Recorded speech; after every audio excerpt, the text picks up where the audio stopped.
আজকে যেই কাহিনীটি বলবো সেটি কয়েকশো বছর আগেকার একটি কাহিনী, যা সম্পূর্ণ শোনার পর আপনি মনে মনে চিরস্থায়ী শান্তি অনুভব করবেন।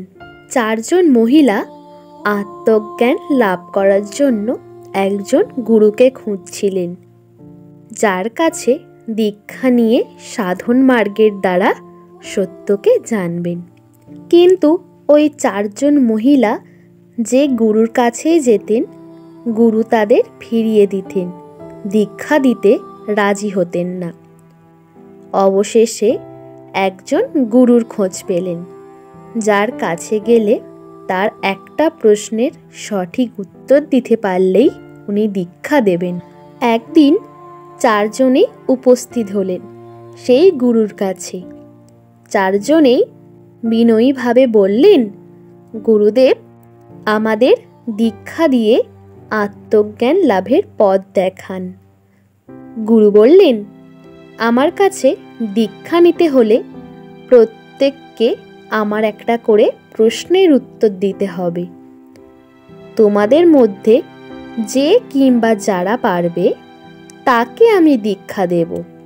সঠিক উত্তর দিতে না পারলে আমি তাকে দীক্ষা দেব না। তোমাদের মধ্যে যে কোনো একজন এখানে থাকো, বাকি তিনজন চলে যাও। চারজনের মধ্যে একজন মহিলা সেখানে থাকলো, বাকিরা চলে গেলেন। গুরু তাকে প্রশ্ন করলেন, তুমি একটা নৌকায় উঠে দেখলে নৌকায় 20 জন শুধুমাত্র পুরুষ আছে, সেখানে আর কোনো মহিলা নেই।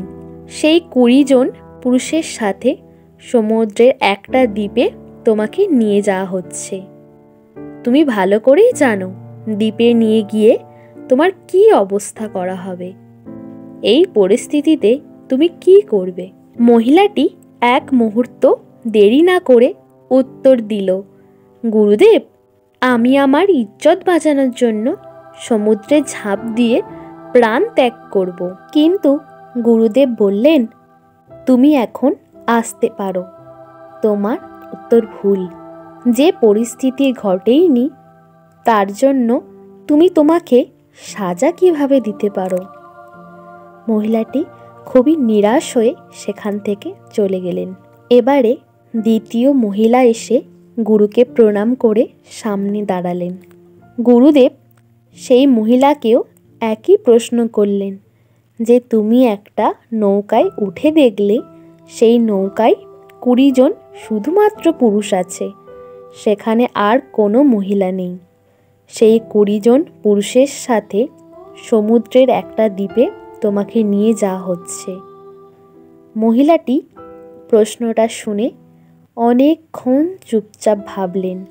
তারপর বললেন, আমি সেই নৌকার 20 জন পুরুষের মধ্যে যে সব থেকে শক্তিশালী পুরুষ, তার কাছে নিজেকে সমর্পণ করে দেব। সেই পুরুষ আমাকে বাকি 19 জন পুরুষের থেকে রক্ষা করবে। এই মহিলার উত্তর শুনে গুরুদেব বললেন, তুমি এখন আসতে পারো। তোমারও উত্তর ভুল। কারণ একজন পুরুষ যতই শক্তিশালী হোক না কেন, অবশ্যই সে 19 জন একত্রিত পুরুষের চাইতে দুর্বল। মহিলাটি গুরুজির কথা শুনে মন খারাপ করে সেখান থেকে চলে গেলেন। এরপর তৃতীয় মহিলা আসলেন। গুরু তাকেও সেই একই প্রশ্ন করলেন। তুমি একটা নৌকায় উঠে দেখলে সেই নৌকায় 20 জন শুধুমাত্র পুরুষ আছে, সেখানে আর কোনো মহিলা নেই। সেই 20 জন পুরুষের সাথে সমুদ্রের একটা দ্বীপে তোমাকে নিয়ে যাওয়া হচ্ছে।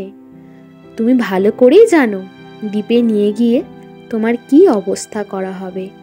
এই অবস্থায় তুমি কি করবে?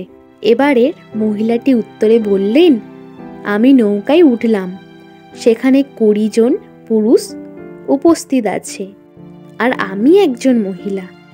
এই নৌকাটি একটা নির্জন দ্বীপের দিকে এগিয়ে যাচ্ছে। এদের সমস্যা কিসের?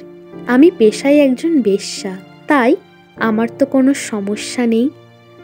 20 জন পুরুষ তাদের চাহিদা পূরণ করবে, আমি আমার চাহিদা পূরণ করব।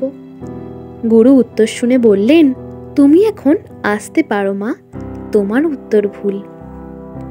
এবারে গুরুদেবের সামনে আসলেন শেষ মহিলাটি। গুরুদেব তাকেও সেই একই প্রশ্ন করলেন। তুমি একটা নৌকায় উঠে দেখলে সেই নৌকায় 20 জন শুধুমাত্র পুরুষ আছে, সেখানে তুমি ছাড়া আর অন্য কোনো মহিলা নেই। সেই 20 জন পুরুষের সাথে সমুদ্রের একটা দ্বীপে তোমাকে নিয়ে যাওয়া হচ্ছে। তুমি ভালো করেই জানো দ্বীপে নিয়ে গিয়ে তোমার কি অবস্থা করা হবে। এই পরিস্থিতিতে তুমি কি করবে? মহিলাটি প্রশ্ন শুনে হাত জোড়ো করে গুরুদেবকে প্রণাম করে বললেন, গুরুদেব, আমি জানি না সেই পরিস্থিতিতে সেই সময় আমি কি করব।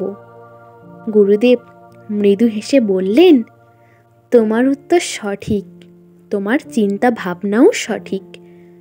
পরিস্থিতি না জেনে আগে থেকেই যে মন গড়া উত্তর জানে না, সেই তো জীবনের পরম সত্যকে জানতে পারে। গুরু সেই চতুর্থ মহিলাটিকে দীক্ষা দিলেন, আর সেই মহিলা পরম সত্যকে জানতে শুরু করলেন।